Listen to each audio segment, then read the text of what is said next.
देशभरात खळबळ उडालेल्या नीट पेपर फुटी प्रकरणात महाराष्ट्रात मोठी कारवाई करण्यात आली। लातूरमधील एका प्रसिद्ध क्लासेसचे संचालक शिवराज मोटेगावकर यांना केंद्रीय गुन्हे अन्वेषण विभागाने म्हणजे सीबीआयने अटक केली आहे। मोटेगावकर यांना 18 मे मधून पुण्यातून केंद्रीय गुन्हे अन्वेषण विभागाने अटक केली आणि त्यानंतर त्यांना दिल्लीतील रोज एव्हेन्यू कोर्ट इथं हजर करण्यात आलं। या ठिकाणी सीबीआयने मोटेगावकर यांची 10 दिवसांची कोठडी मागितली होती। यावर मोटेगावकर यांचे वकील म्हणाले की ही कोठडी जरा जास्त होते आणि एवढ्या जास्त दिवसांची गरज काय। त्यावर शेवटी कोर्टाने सीबीआयला मोटेगावकर यांची 9 दिवसांची पोलीस कोठडी सुनावली। दरम्यान मोटेगावकर यांची 17 मे रोजी जवळपास 10 तास चौकशी करण्यात आली होती। त्यानंतर 18 मे रोजी देखील त्यांची चौकशी सुरूच होती। त्यानंतर त्यांच्यावर अटकेची कारवाई करण्यात आली। या प्रकरणात केंद्रीय गुन्हे अन्वेषण विभागाने 9 आरोपींना रविवारपर्यंत अटक केली होती आणि त्यात आता शिवराज मोटेगावकरांची भर पडल्याने एकूण अटक झालेल्या आरोपींची संख्या 10 वर पोहोचली। नीट 2026 ही परीक्षा 3 मे 2026 रोजी पार पडली। मात्र या परीक्षेतील पेपर लीक झाल्याचं उघडकीस आल्यानंतर 10 मे रोजी नॅशनल परीक्षा संस्थेने म्हणजेच एनटीएने परीक्षा रद्द करण्याचा निर्णय घेतला। आता ही परीक्षा पुन्हा 21 जून 2026 रोजी नव्याने होणार आहे। दिल्लीतल्या कोर्टात नेमकं काय घडलंय जाणून घेऊया। कोर्टात माहिती देताना सीबीआयचे वकील म्हणाले की 17 मे रोजी सायंकाळी मोटेगावकर यांना पुण्यातून अटक करण्यात आली। तसंच या आधी देखील काही आरोपींना अटक करण्यात आली आणि याआधी सीबीआयने दिलेल्या माहितीनुसार शिवराज मोटेगावकर यांनी 2026 चा नीट यूजीचा फुटलेला पेपर वितरित केला। यामध्ये एक मोठी साखळी असल्याचं आम्हाला समजलंय आणि आता आम्ही या सगळ्यांच्या लिंक तपासतोय। याशिवाय सीबीआय वकिलांनी कोर्टात दिलेल्या माहितीनुसार आरोपी आरसीसी कोचिंग क्लास चालवत असत, तर संशयित आरोपी प्रल्हाद कुलकर्णी हे देखील मोटेगावकर यांच्या संपर्कात होते। कोर्टाने मोटेगावकर आणि सीबीआय यांच्या वकिलांची बाजू ऐकल्यानंतर मोटेगावकर यांना 9 दिवसांची सीबीआय कोठडी सुनावली।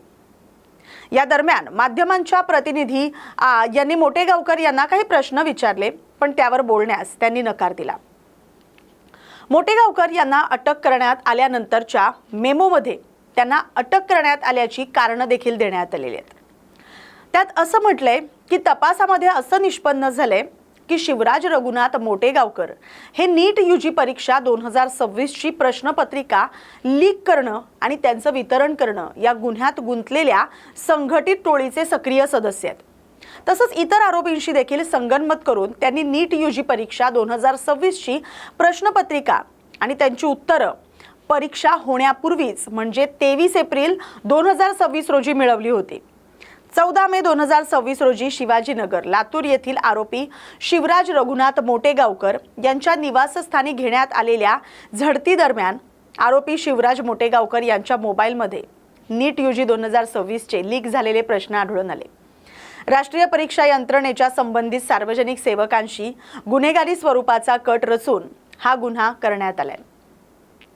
शिवराज मोटेगावकर यांनी इतर आरोपींसोबत लीक झालेल्या प्रश्नपत्रिका आणि उत्तरपत्रिकांच्या प्रती विवेक पाटील आणि इतर अनेक व्यक्तींना पुरवल्या असंही तपासात पुढे आल्याचं त्यांनी म्हटलेलं आहे।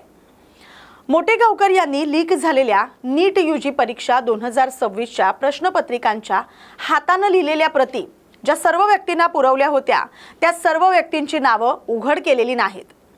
तपासादरम्यान असंही समोर आले की आरोपीने परीक्षेनंतर लीक झालेल्या प्रश्नपत्रिका नष्ट केल्या आणि याद्वारे पुराव्यांचा नाश केला असं या मेमोमध्ये म्हटलंय।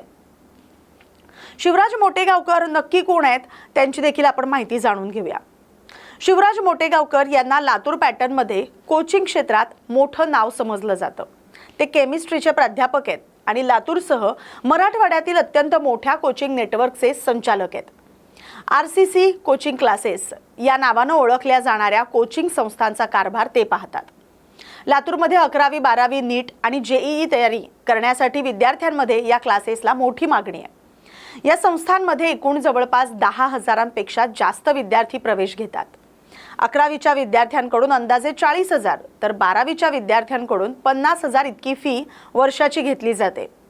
परीक्षेपूर्वी दिले जाणारे गेस्ट पेपर आणि प्रॅक्टिस टेस्टमुळे आरसीसी क्लासेसची ओळख लातूर पॅटर्नमध्ये अधिक बळकट झाली। 3 मे रोजी झालेल्या नीट परीक्षेनंतर मोटेगावकर यांनी स्वतः त्यांच्या फेसबुकवर एक व्हिडिओ पोस्ट केला होता। त्या व्हिडिओमध्ये एका विद्यार्थ्यानं सांगितलं की 42 प्रश्न हे सरांनी दिलेल्या गेस पेपरमधूनच आले होते।